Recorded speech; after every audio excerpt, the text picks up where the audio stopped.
Yang pertama, ini sering dianggap orang kebahagiaan. Tapi bagi Thomas Aquinas iya, tapi itu bukan kebahagiaan yang sempurna. Yaitu apa? Kebaikan jiwa atau kondisi jiwa. Kan kadang-kadang teman-teman kalau belajar di tasawuf itu kita mati-matian disuruh mengelola jiwa agar bahagia, agar dia baik, agar tidak ada kotoran kesombongan, kotoran macam-macam dalam diri kita, kan selalu begitu kondisi jiwa yang baik. Dan kita menganggap ya bahagia kuncinya di situ. Tapi kalau versinya Thomas Aquinas, kebahagiaan jiwa bukan merupakan kebahagiaan tertinggi. Kenapa? Yang pertama, karena kebahagiaan jiwa itu tergantung juga pada hal lain di luar dirinya. Jiwa tidak bisa membahagiakan dirinya sendiri. Kita itu kan jiwa kita isinya apa? Senang, susah, tenang, merasa nyaman dan lain sebagainya. Itu kan tidak karena dirinya sendiri, tapi karena lingkungan sekelilingnya. Beresnya jiwamu itu kan sama dengan ketika kamu mampu menanggapi lingkungan sekelilingmu dengan beres. Dan kalau versinya Thomas Aquinas berarti ya dia tidak yang tertinggi kebahagiaan.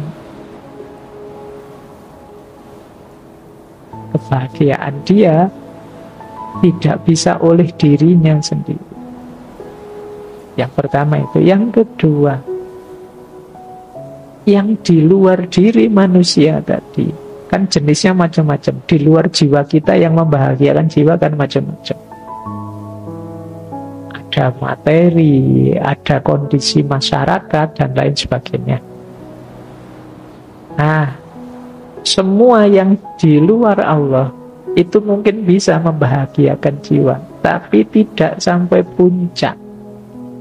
Karena yang di luar Allah semuanya sifatnya sementara.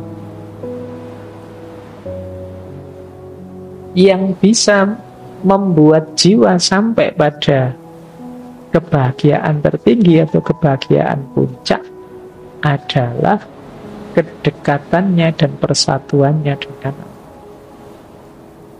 Jadi kondisi jiwa saja tidak menunjukkan kita ada di puncak kebahagiaan.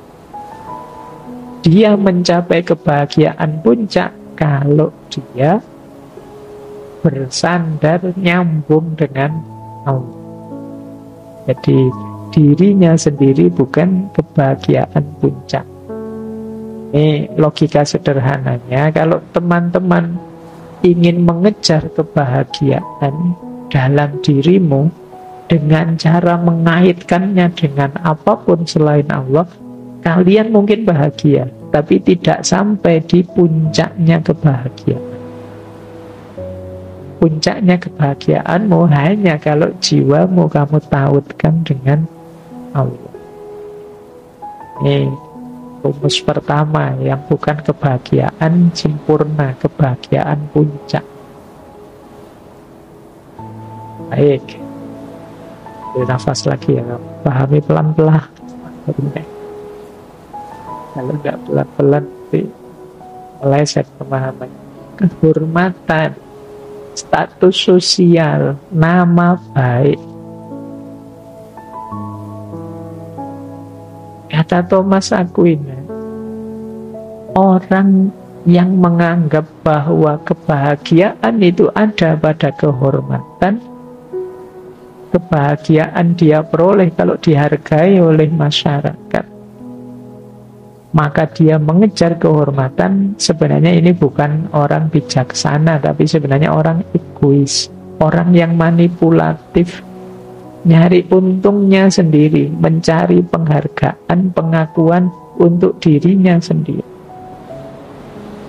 Orang yang menganggap kebahagiaan ada pada kehormatan, ya tidak mungkin dia bahagia. Kenapa? Dia tergantung pada respon orang tentang dirinya. Kata Thomas Aquinas, mungkin kebahagiaan bisa muncul, kehormatan bisa muncul dari kebahagiaan, tapi tidak bisa sebalik. Jadi kalau kita bahagia itu kan karena melakukan banyak hal kebaikan tadi. Dari situ mungkin kita dihargai oleh orang lain. Tapi bukan kehormatan ini yang kita tuju, itu hanya efek saja, bukan tujuan. Pak, saya melakukan kebajikan banyak sekali dalam hidup ini. Ya Alhamdulillah. Akhirnya saya dihargai orang, Pak. Tidak apa-apa, penghargaan itu efek saja. Kamu kan sebenarnya melakukan kebaikan, ya kebaikan saja. Dihargai, tidak dihargai bukan tujuan. Tapi kalau tujuanmu hanya ingin dihargai, dihormati, ya kamu salah jalur. Karena kalau seperti itu kamu bukan orang mulia, tapi orang egois yang mengejar pengakuan orang lain. Kehormatan tidak bisa jadi sumbernya kebahagiaan, karena dia hanya efek dari kebaikan saja.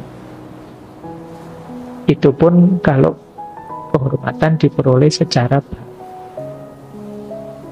Lanjutkan lagi. Ini yang kesekian. Ternyata ini bukan kebahagiaan sempurna. Ada lagi kekuasaan. Ini juga hari ini sudah mulai ya pertarungan merebutkan kekuasaan. Jadi kekuasaan, kata Thomas Aquinas, itu sesuatu yang netral. Bisa baik, bisa buruk. Maka kekuasaan tidak bisa diandalkan untuk memperoleh kebahagiaan puncak. Thomas Aquinas menyebut 2 syarat untuk dalam kekuasaan, sehingga dia tidak bisa jadi kebahagiaan puncak. Yang pertama apa? Kekuasaan itu isinya adalah cara-cara, prinsip-prinsip yang itu berhubungan dengan situasi. Maka untuk senang sementara mungkin bisa, tapi bahagia seutuhnya tidak bisa. Pas pilihan menang senang, tapi setelah itu dikritiki mules. Jadi tidak muncak, dia naik turun. Apalagi kalau dipakai kekuasaan itu sebagai perangkat kejahatan, melakukan tindakan-tindakan anti kemanusiaan, ya selesai. Tidak mungkin dia jadi sumbernya kebahagiaan yang puncak. Kebahagiaan yang puncak, yang sejati itu pasti kebaikan saja isinya, tidak mungkin ada keburukannya. Nah, ini jadi hati-hati. Apa tidak boleh, Pak? Kekuasaan, apa tidak boleh kemasyhuran, apa tidak boleh kekayaan? Boleh. Raih saja, ini bagian mungkin dari kebahagiaan yang tidak sempurna. Tapi jangan berhenti di sini. Cari sampai utuh kebahagiaan yang puncak, kebahagiaan yang sempurna. Lanjutkan lagi. Ini juga disebut oleh Thomas Aquinas. Apakah kesehatan, kebaikan badan itu kebahagiaan puncak? Tidak juga. Ya tadi kebahagiaan, kesehatan penting, tapi sehat saja ya masih belum puncak. Cantik saja, kuat saja, itu kan hubungannya dengan badan, juga masih belum pun. Kenapa? Badan kita ini ada tujuannya. Jadi dia tidak melayani dirinya sendiri. Kalau dia sehat, dia punya tanggung jawab untuk dijalankan. Sama seperti kekayaan tadi, berarti dia bukan tujuan akhir. Ada tujuan puncak yang harus dia jalan. Badan ini diciptakan untuk memenuhi tujuan tadi. Tujuan kalau bahasa agama sebagai hambanya, sebagai khalifahnya, memakmurkan bumi, kemudian beribadah kepadanya dan lain sebagainya. Ya memang syaratnya sehat, tapi sehat bukan puncak kebahagiaan. Ada lagi kemasyhuran.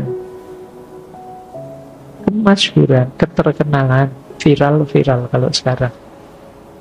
Saya terkenal sekarang, Mbak. Lihat video saya viral. Sekarang banyak yang terpesona mengejar kemasyhuran.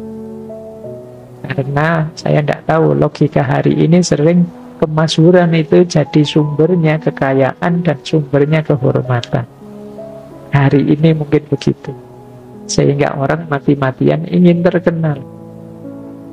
Kalau kurang terkenal, ya bikinlah apa gitu, ngeprank apa, atau melakukan apa, yang kan sering gitu. Karena begitu terkenal, apalagi hari ini, uangnya datang, kekayaan datang, nama juga datang, kehormatan datang. Maka terus banyak yang mempersepsi, oh kalau begitu mungkin kebahagiaan itu ada pada kemasyhuran, ketenaran.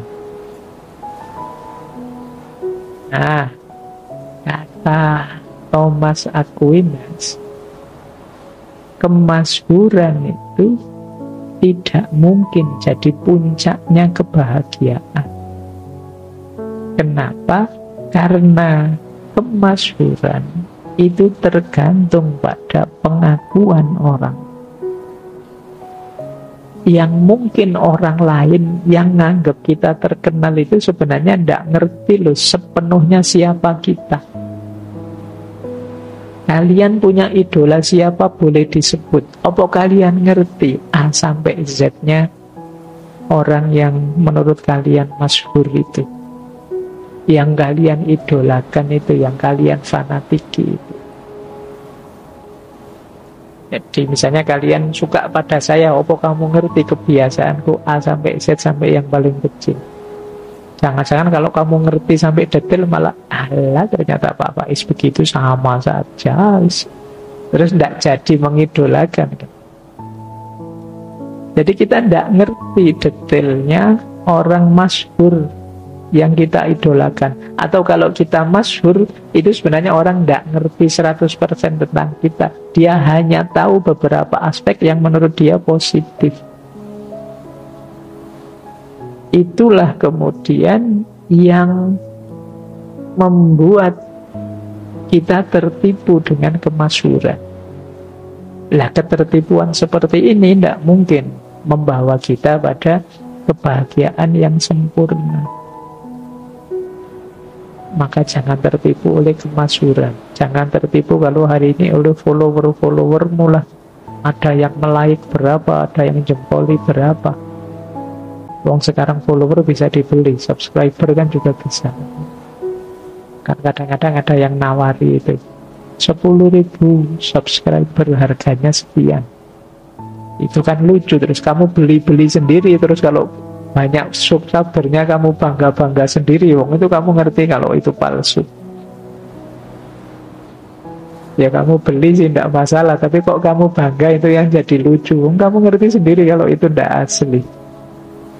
Ya tapi itulah hari ini peradaban yang mengutamakan kemasyhuran, keterkenalan. Nah, jadi ini juga tidak bisa jadi puncaknya kebahagiaan. Jadi sempurnanya kebahagiaan. Dia sementara, tidak mungkin sempurna. Ada orang dulu masyhur sekarang tidak. Ada orang sekarang masyhur kemungkinan nanti juga tidak.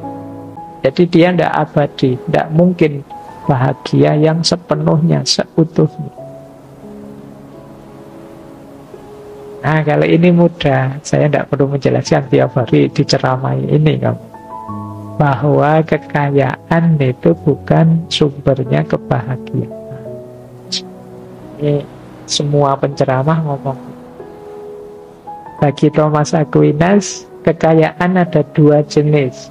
Yang pertama kekayaan natural, yang kedua kekayaan artifisial. Kekayaan natural itu tujuannya untuk memenuhi kebutuhan alamnya. Kalau kekayaan artifisial itu ya kekayaan yang di luar yang alami.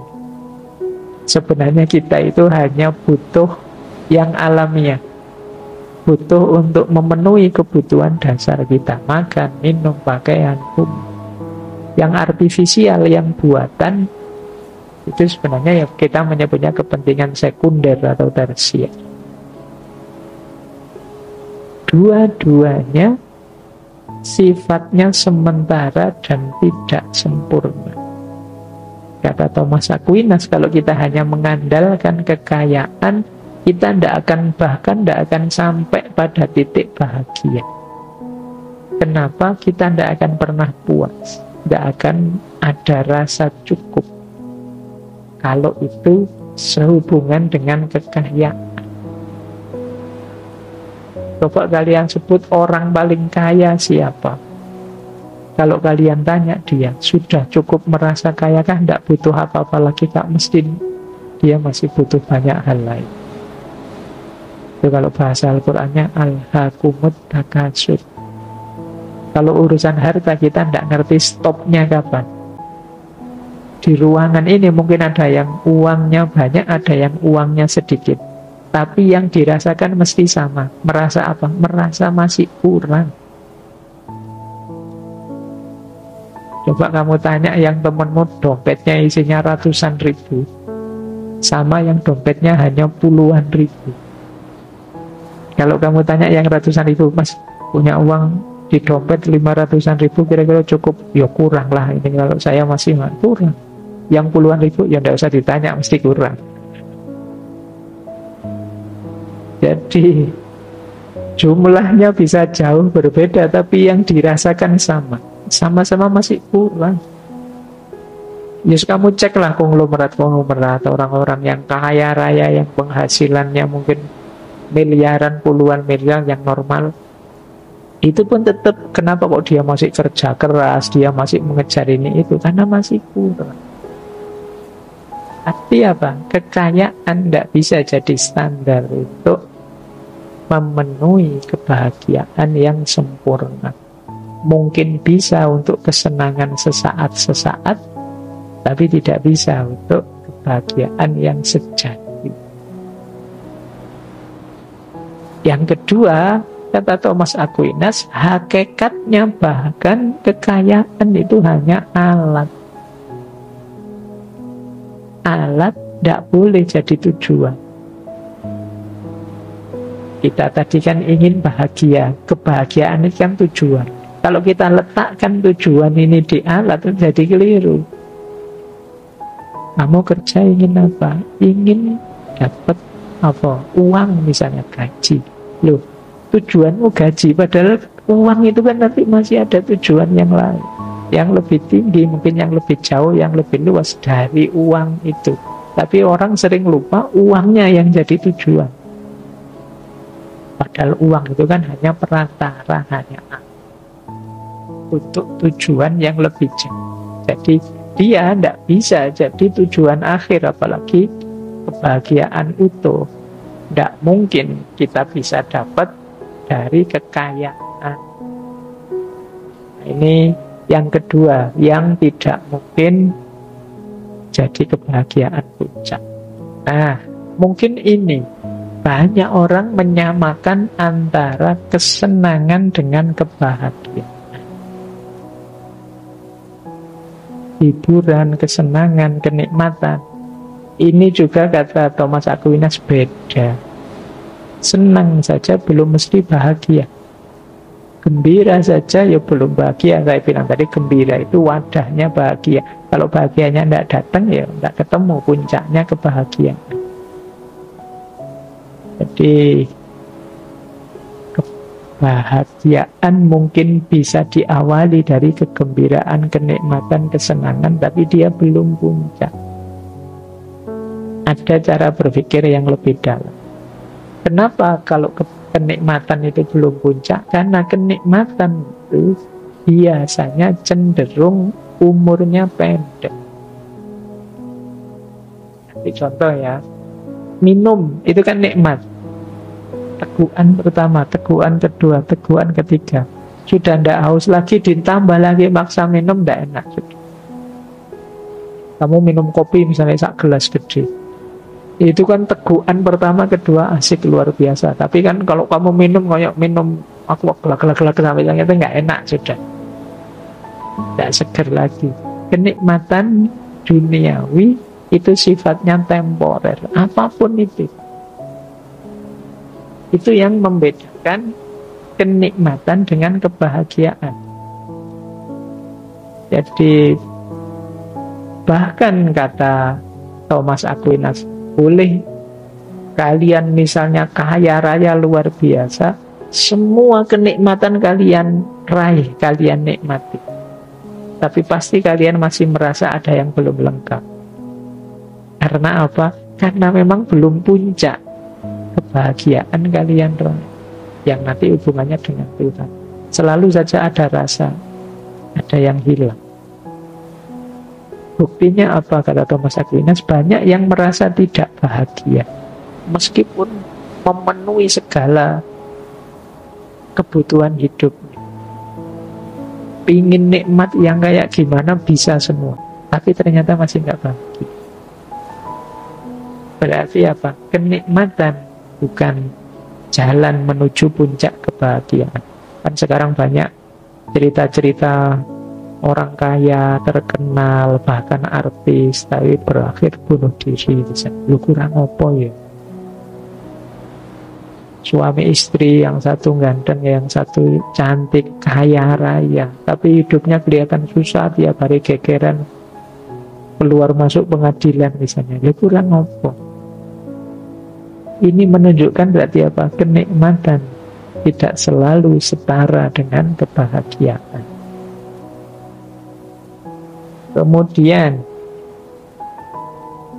ketika, kata Thomas Aquinas, semua kenikmatan kita rasakan, biasanya terus jiwa kita mendambakan sesuatu yang lebih tinggi. Itu yang sering membuat orang yang kaya raya tadi kadang-kadang merasa hampa, merasa kesepian. Ada yang hilang dalam hidup. Ini kenikmatan menjadi awal menuju kebahagiaan, tapi dia belum final.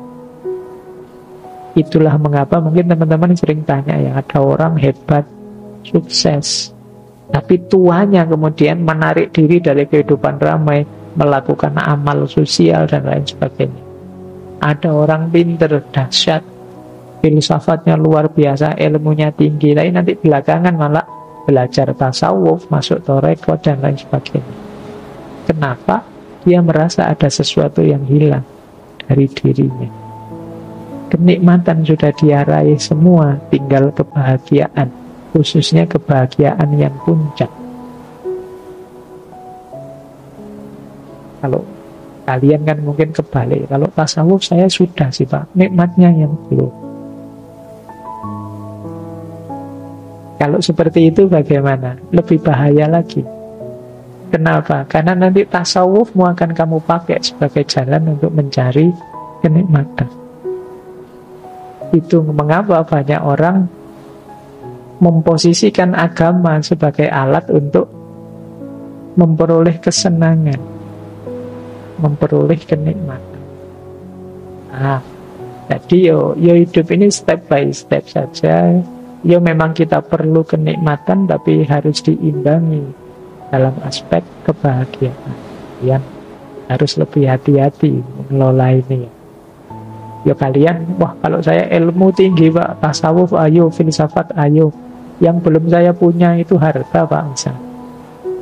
Nah ini juga kalian harus hati-hati, karena ada kemungkinan kalau hanya itu sudah kalian punya, yang belum dimiliki harta, jangan-jangan nanti barang-barang mulia yang kamu miliki ini kamu gadaikan untuk memperoleh harta.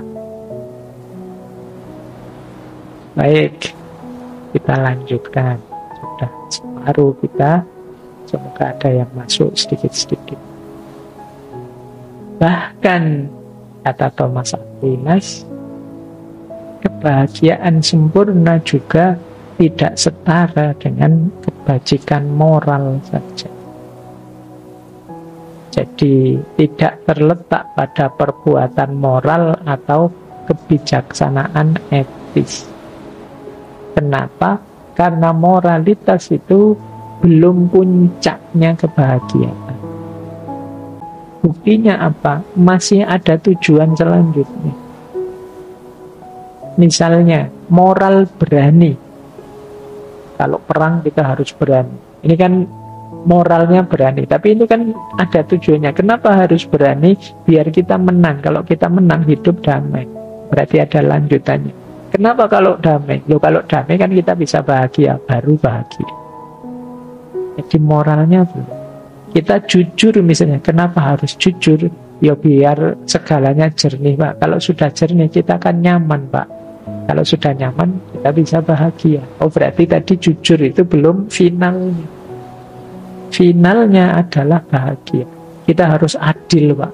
Kenapa harus adil? Ya biar hidup ini tercapai kerukunan, kesetaraan, perdamaian. Kalau sudah rukun, sudah setara, sudah damai, baru terus kita bisa nyaman meraih kebahagiaan. Nah, ini berarti semuanya masih belum final. Bukan berarti salah, cuma belum sampai pada target yang terakhir. Kebajikan moral belum memberikan kebahagiaan yang tertinggi. Jadi sampai di titik ini kita belum ketemu yang tertingginya. Masih dicari lagi. Terus ada lagi ini terjemahan langsung. Kebahagiaan sempurna itu tidak juga dalam perbuatan arif. Ada yang namanya arif di sini. Perbuatan yang bijaksana.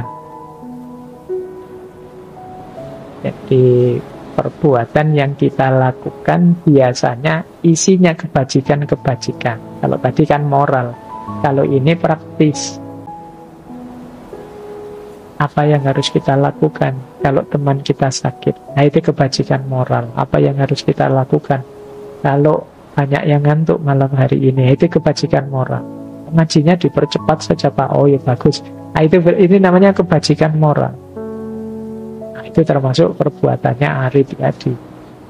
Nah, perbuatan arif kebajikan moral itu pun belum puncaknya kebahagiaan. Kenapa? Ya karena ini perbuatan yang masih tergantung situasi. Jadi masih bijaksana itu kan tergantung situasi. Yo, kalau situasinya pas kita yang baik begini. Kalau tidak pas kita ganti saja seperti ini. Jadi masih belum final. Kalau final itu pasti baik sudah, tidak berubah-ubah. Kalau masih berubah-ubah berarti ya masih belum. Ini masih practical knowledge, berhubungan dengan praksis. Ternyata belum ketemu. Kita lanjutkan.